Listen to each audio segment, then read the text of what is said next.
Maayad-ayad nga adlaw mga kaili. Kasampung video na pala natin ito. At ako po ay patuloy na nagpapasalamat sa inyong pagsuporta sa ating munting channel. Sa araw na ito, gusto kong ibahagi sa inyo ang una kong alagaan sa ating farm. At ito po ay ang kambing. Dito ko lang yun nabili mga kaili sa Guimaras. Sa kabilang bayan lang namin. 3 babae at 1 lalaki ang nabili ko mga kaili. At ito'y nagkakahalaga ng 5,000 pesos kada isa. Marami ang nagsasabi na may kamahalan daw ang nabili kong kambing mga kaili, dahil may kaliitan pa ito ng kinuha ko. Kaso naisip ko na lang na magandang pasimula na rin ito, dahil itong mga kambing na ito ay half breed na. Sila ay may mga lahing Boer. Kung nagustuhan nyo pala ang ating topic ngayon mga ka-Aili, paki-like na lang at subscribe sa ating channel. Salamat!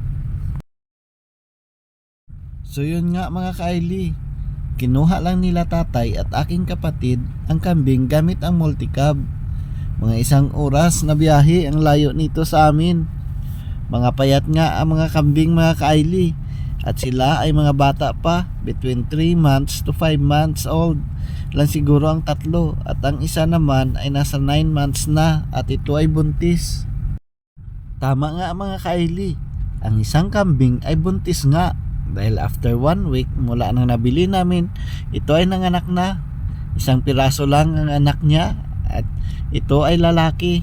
Ngunit ang inahing kambing ay ayaw magpadede sa kanyang anak, kaya binilhan na lang namin ng powdered milk ang batang kambing at pinadede sa bote. Ngunit sa kasamaang palad, namatay din siya after ng sumunod na araw.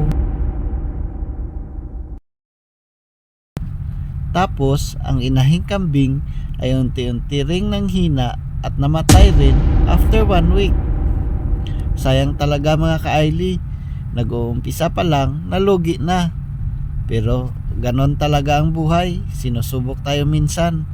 Sa ngayon, 3 na lang ang natira kong kambing, 1 lalaki at 2 babae.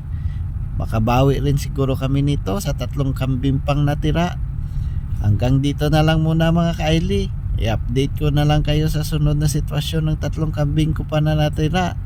Hanggang sa muli, God bless!